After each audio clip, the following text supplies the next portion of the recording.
Yes, it's me, the Kid JB. For those that know me from the Bucketup podcast to broadcasting football to reviewing Bloody Marys, after too many strangers telling me, you're funny, you should have your own show, I'm doing just that. Welcome to my digital sandbox, the Idontknowshow.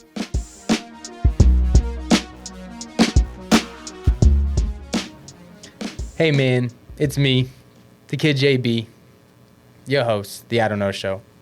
Coming back with another opinionated episode. No guests today, but I keep it fair. I'm a fair guy. I give you a chance. You know what I say. Similar to the politics episode, I got some things I want to lay down about something that's pretty important and relevant in the American culture. And I want to, kind of just acknowledge some things that are down in my vision. So tap it in, man. Get into it. For my foreign viewers, shouts to you guys, but this is more for the domestic Americans. For those that live in America, America's a passionate country. Very prideful of the things we possess. Sports, food, music, culture. Very hyper-focused on those things. We promote these things. We parade these things. And we take pride in these things. Another item, guns. America loves guns. They love the idea of them. They love the item itself. They love the manifested solution, what they provide, and they love the capabilities they hold. But, like I'm saying with this episode, I'm not giving my opinions on guns because you don't have to go far to know my opinion. Kind of talking about some of the things that I think are important to at least have the discussion about guns. Because when you start talking guns, it's either a force field to the left or the right on the extremes. And I'm trying to bridge that gap.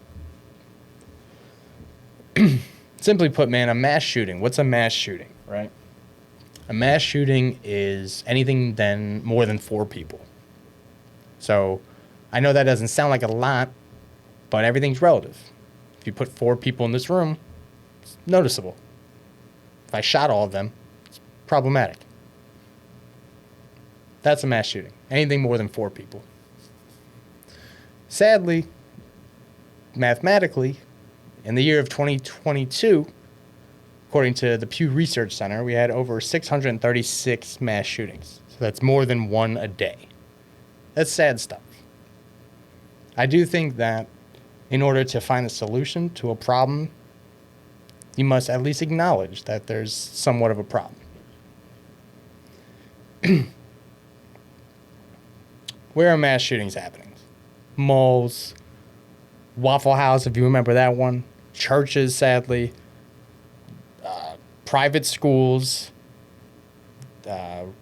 restaurants, everything kind of outside of everyone's home, right?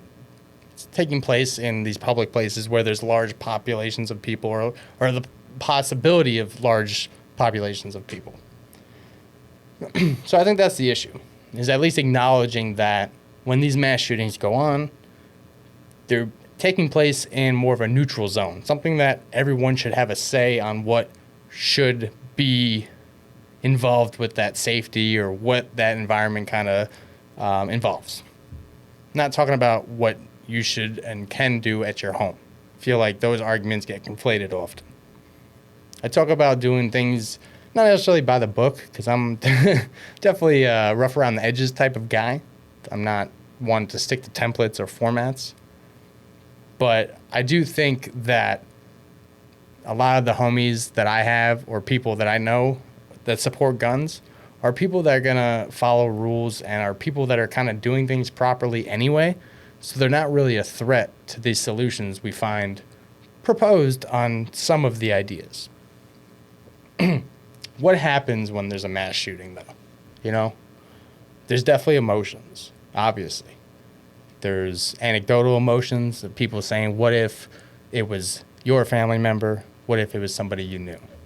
Then there's emotions of legislation. We got to do X, Y, Z. We need to take guns away. We need, more of the emotional response, which is fine. Especially if you're involved with it, I imagine emotions involved. But just like anything, logic and emotion does need to be separated, because you can basically rationalize anything through emotion, which is scary. Politically, though, people get boxed out because with those emotions, you do hear things like, there's nothing we could do. Now's not the time to talk about politics. So it's this unfortunate box out period of this unspoken shot clock of when we can talk about it. And then they hit you with the relevance. You know, if you bring up something that happened years ago, they're going to tell you that was so long ago and not relevant. But when you try to talk about it when it's relevant, they kind of tell you now's not the time. So people do get boxed out. So I don't want to hear that there's nothing you can do when there's people trying to do things and they're being told, not now. Thoughts and prayers. Reactive versus proactive. I feel like there's obviously people that come from a bad spot when they talk down about thoughts and prayers, and they obviously are tongue-in-cheek and explaining how those don't physically do anything to solve an issue, but morally it provides some sort of comfort at that time. I understand where some people can think that that's not a thing to do to prevent a mass shooting, but a lot of the times when people say thoughts and prayers, it's more of the reactive. Oh, wow, we're sad that happened. Here's our thoughts, here's our prayers. But it can't be kind of like a double-edged sword. One can't be used to react to a situation while also being proactive to a situation, because you don't see that. You don't see people just randomly giving thoughts and prayers to things that don't happen yet. You just hear it after it's happened. So it's a little wish-washy, personally. Second Amendment threats, man. Again, I feel like the people that are threatened by these talks or these conversations, because I haven't even made a suggestion yet or even alluded to taking guns away or what we need to do, but people start stomping on the extremes of like, whoa, hey, let me tell you my rights, or these textbook arguments and things that are like more towards the extreme, right? So unfortunately, I'm coming from the space of reacting to the people that are making these extreme pushes. I don't consider myself an extremist in itself. The thing about the Second Amendment is it comes after the First Amendment, right? If you go with math, 1, 2, if you're counting forwards. If you're counting backwards, hey, that's not me, baby. But no, I think we can acknowledge that the First Amendment has regulations and it gets altered throughout situations. But just to be clear, I'm going to read it for y'all. Congress shall make no law respecting an establishment of religion or prohibiting the free exercise thereof, abridging the freedom of speech or of the press or the right of the people peaceably assemble and to petition the government for redress of grievances. Meaning, when you want to engage in political discussions, you could say what you want to the people that have powers. But on a civil ground, the First Amendment could be limited. For example, you go to the movie theater, can't say fire. Go on an airplane, can't say bomb. Are your First Amendment rights being infringed? No. It's just kind of something we've moved towards as a society and we've accepted. So it's okay for things to have rules and regulations and checks and balances, because things change, so rules change. So if it's okay to acknowledge that the First Amendment gets amended and changed and kind of curtailed at times, it's only natural to accept that the Second Amendment is probably going to go through that same process. And we see this by states, right? Different states have different gun laws. So are they infringing on the Constitution different? No, right? They have all gone through different checks and balances to agree on what they've arrived to. So we witness these things. It shouldn't be an argument. It goes down. You know what I'm saying? So it's okay. And also, keep it a buck, as the kids say. We weren't around when these documents were written, so we don't know the intention. We don't know what they meant going forward. You know what I'm saying? I don't know. I do think that, like, and I said this, any of my friends that have guns, they're the ones that are going to be going through the rules to get the gun in the first place, because there's a process involved. You got to buy the thing, you got to save up money, you got to do whatever you got to do, right? You don't just walk in and say you want one. There's still things you take to do the things to get the gun, right? So I think it's only right to notice, like, if there was an added step, they would take that step too. Getting back to politics, man, going back to the acknowledgement and agreement thing, I think everyone agrees and acknowledges that throughout the 90s, especially with the spike of like sugary cereal commercials, pushing the idea that sugar is what kids need in order to have a healthy and energetic day, and how fat was bad for them. When in turn, we know sugar's bad. But they were getting paid by these sugar companies to downplay the severity of it. So if we acknowledge that goes down, how are we to turn a blind eye to know that politicians are taking money from gun companies to downplay the severity of that as well? It's only natural, baby. People admit that candy's bad and sugar should be removed from, kids' diets, but then they also acknowledge that there's a pushing of these items. So it's only fair to say, okay, there's obviously a supply and demand, and there's also a cause and effect. We got to find a happy medium. Yet people are divided on these things.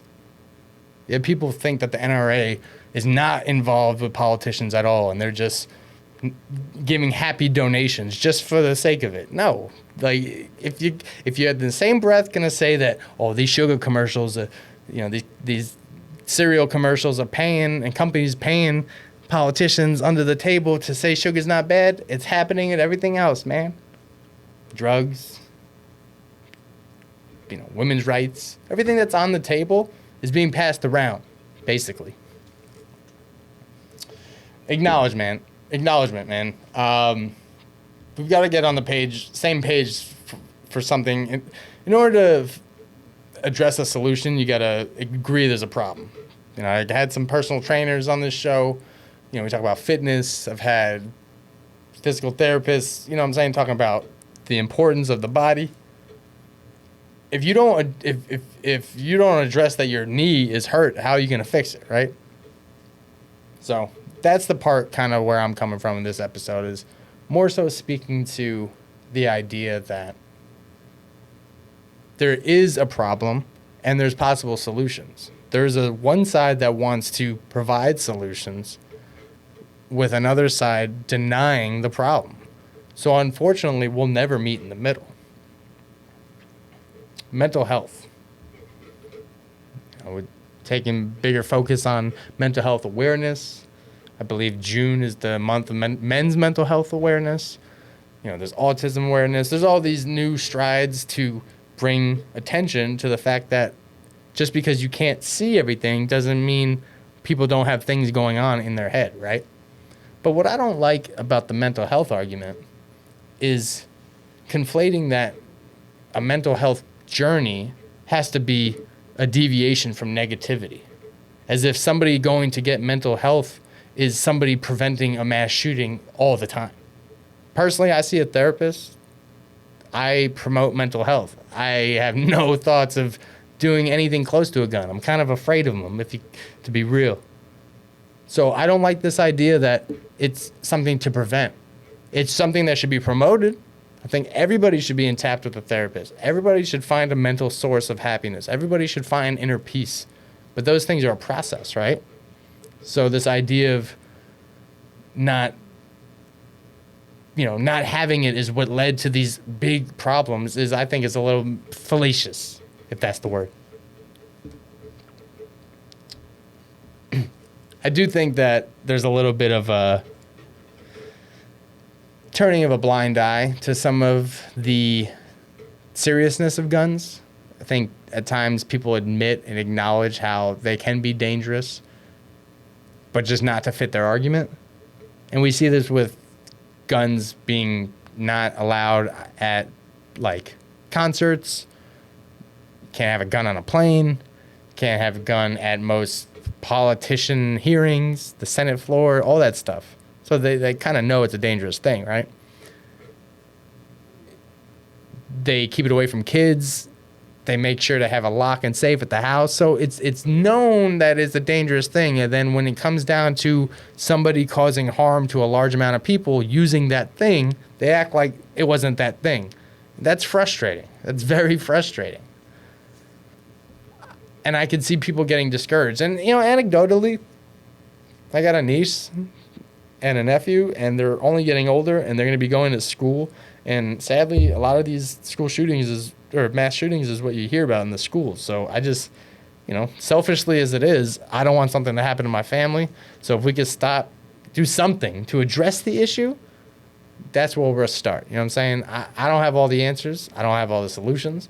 And like I said, I've evolved from thinking all guns got to go to, you could probably have a gun at your house. I got a katana at my house. You know what I'm saying? So don't get spicy with me. But that's ultimately where I'm coming from, man. I do think America is losing its people by the hands of its other people, by the actions of a product that can be controlled. Unfortunately, how we get to that controlling of that product is up for debate. But we can't get to that debate unless we acknowledge and admit that there is an ongoing issue that should and could be addressed. But at the end of the day, I have a lot to say. I don't know. I do think America, like I said, is a passionate country. It's prideful. It wants to be known for its glory. But I think the things that make America America the beautiful is the fact that it evolves and it adapts and it learns and it's young, right? And it's made up of all these different moving parts of what makes it unique. So having an identity tied to just one item, I think, kind of limits what America could be, which is a conglomerate of passion, baby. Food, music, culture. Bloody Marys, man. I will say, I do want to shout out Devil Daves for hooking your boy up with this sample, you know what I'm saying? I am the Bloody Mary, bro. I give out reviews. I give out ways to enjoy yourself at brunch. Tap in with Devil Daves, as I'll give a review on the socials. But yeah, man, dialing it back. We all want a better world. We can't, at the same time, desire a better world without putting in the work and wanting to move forward with at least a course of action, a plan of action, something that could be used as an actual solution. But we can't get to the solution if we don't acknowledge the problem. So I'm not saying guns are the problem. I'm not saying that guns are the solution. I'm not saying I got the questions, and I'm not saying I got the answers.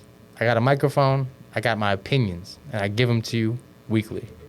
But at the end of the day, they don't matter because none of this matters. We're on a floating rock. You live, you die. Shouts to Ron Harris, one of our guests, for dropping that gem. But simply put, man, keeping it short and sweet and to the point, I think the solution to our problem is communication, and it starts within. You know what I'm saying? But tap in every week. Catch me every week as we continue to bridge the gap between my opinions and experts' knowledge as we continue to expand on what is the podcast that connects myself to the universe that I'm often speaking to. But again, catch me every week. Tune in, turn up, tap in, and buck it up. Thanks.